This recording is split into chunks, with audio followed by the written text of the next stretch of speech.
And just like that, I am back. Welcome to tonight's podcast with me, Dina. Okay. Thank you for joining tonight. Make sure to always, when you come in, tell me hello. I go back and read the comments, right? When y'all tell me hello.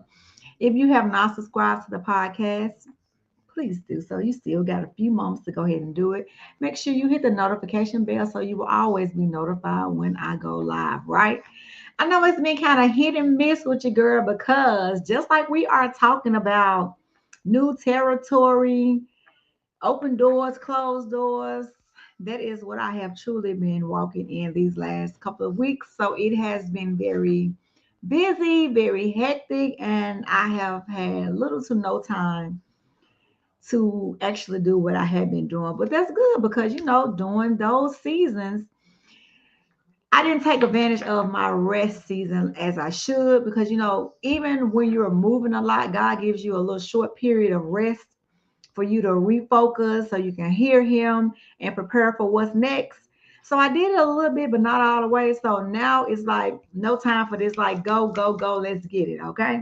So tonight we are still in the series of the waiting period.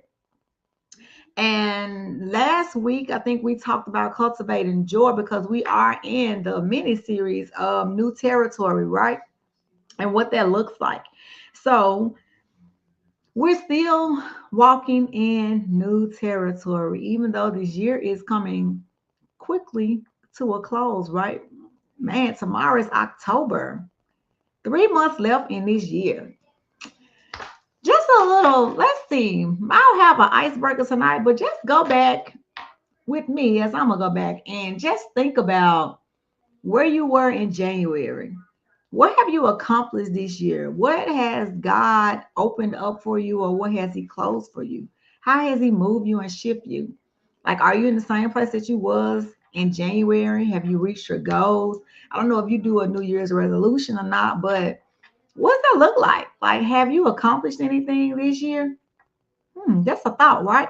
So drop it down in the chat. Let me know where you are at this point in the ninth month, going into the 10th month from where you started in January. For me, for myself, listen, it has been a journey getting here, right? And for me, all I knew that in December was I had to go into new territory as far as church wise. And this preacher that I actually met in December, he told me that the next couple of months, well, he said the next 3 months were going to be crazy.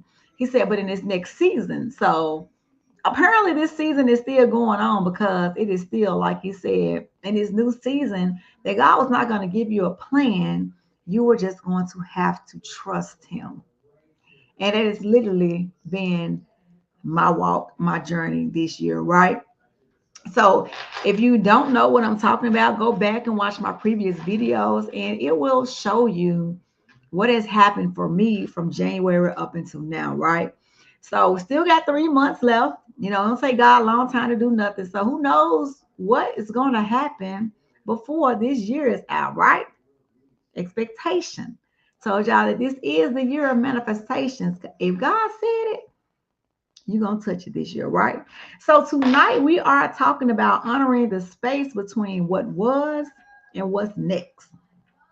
Or I shall say the in between moments, like in between of what it was and what's next, what we going to, how does it look, how does it feel, especially when you don't have a plan. Because it's the scripture says that a man ways plans his heart, but God orders our steps. Yeah, we can make many plans, but that does not necessarily mean that that plan is going to align and line up with God's will for your life, right? Sometimes you can try to walk around it. Sometimes you can try to adjust and modify, but the ultimate thing is God's plan and purpose will be done willingly or unwillingly, right? So it is easier to just go ahead and to surrender to the plan, right? So one of the things that I've learned is spiritual stillness. What does it mean to be held by God in the pause, even when clarity hasn't come. Now, I know you know, because I know that a lot of times God don't give us clarity on what's going on or what's happening because for one, he got to check in with us because he already got his plan, right? So how do you navigate life through that? What does that look like? And for me, it used to be very scary because I'm used to having a plan and I want to plan and know what's going on. But this last year, I have just been trusting God. I just been, as they say, blind faith and just going with it. And it has dropped my levels of anxiety. I can tell you that. So it has had me in a different space, and I'm grateful for that, right? It said because a lot of times, sometimes God will answer us and give us a little clarity or a little confirmation on what He's doing or what He got going on. Not all the times it'll be when you want it to be. It might be as they say, the older people say, you'll understand by and by. It might be a little later on, but sometimes he will give you a little clarity because if you a child like me, I'd be like, Daddy, what is going on? Like you have to tell me something. Just give me a sign. Am I on the right track? Am I doing what I'm supposed to be doing? Like what we doing?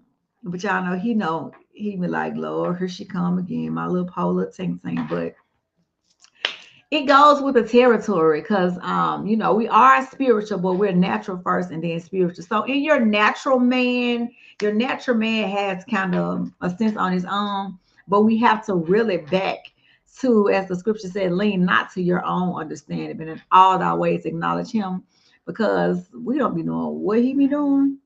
And it ain't for us to know all the time. We just have to go with it, okay?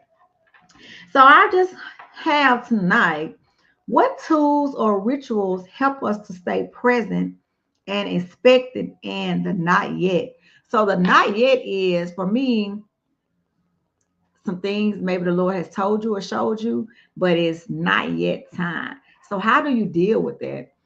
Um, I've been dealing with that quite a lot, and sometimes we let our imagination get the best of us. I don't know about you, but it has been on my list as one of the things that I'm trying to completely get out of. But however, like I said, we are natural and spiritual. Because sometimes it looks like one thing that it may not be, but that is still a part of the process, right? So I came up with three little things that it asked me when it asked me what tools or rituals help us stay present and expectant in the not yet. And the expected is that God's going to do what he said and he's going to give us what he's promised, right? So the first tool I have, I only have three for you. The first tool I have is trust.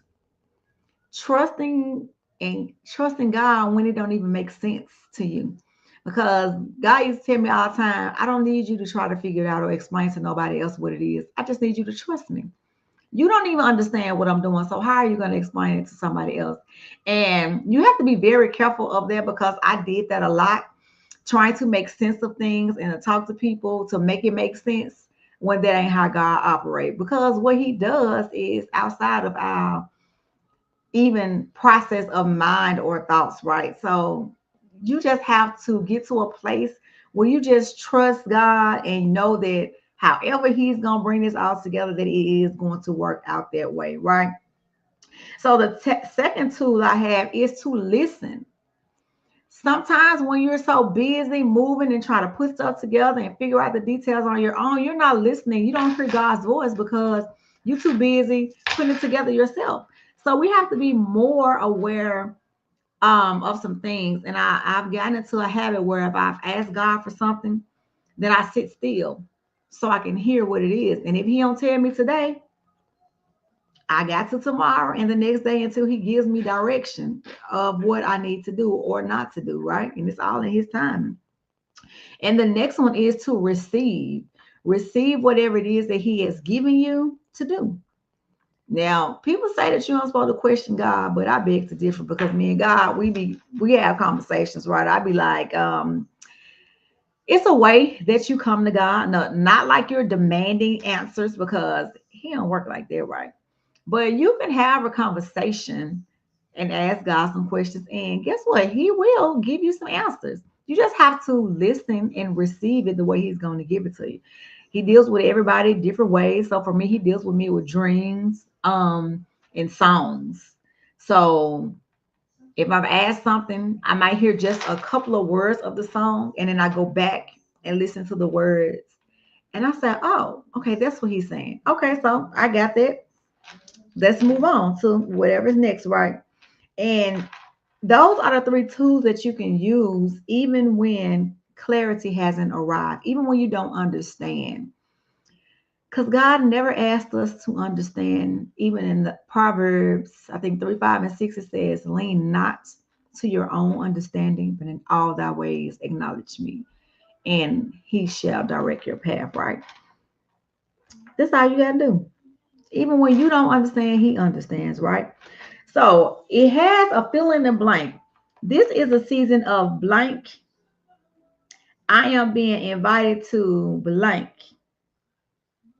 So for me, my fill in the blank was this is a season of surrender, surrendering my will, my plans for whatever God will and God's plans is, and total trusting in God.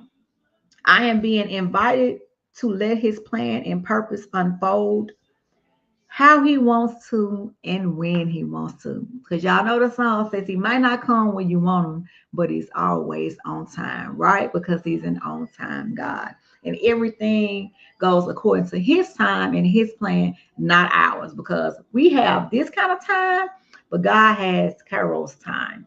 It's his timing. And everything God does has a time attached to it, right? So long as you in his will on his time, it's gonna work out. So somebody sent me um a message today. I will play it, but I'm not sure if y'all can hear it. But it was Habakkuk 2 and 3. Write the vision and make it plain. Though our vision may be one thing, you still write it down, or whatever God vision is that he has given you. Trust that at the right time it will happen, it will come to pass, because what, all things work together. So one thing won't be too early or too late, because God is working all things together. Okay, so that's all I got for you to come on here and just to encourage you to continue, as I always say, to wait well on whatever it is that you are waiting and trusting God for. You know, everybody has something different, even though when I came on this podcast, it is my journey to what I say is kingdom marriage. So I am still waiting well. I am still trusting God. And in this process, I am becoming somebody who I never known, right? So Dina has been walking into doors that she's never imagined. I've been meeting people who I've never imagined, connections like only God can do it, right? So continue to wait well, continue to trust, listen, and receive, because this is the year of manifestation. So make sure you write the vision and make it plain from your vision or God vision, what he has given you, because at the right time it is going to happen. Okay, so until next time, continue to wait well. All right, peace out.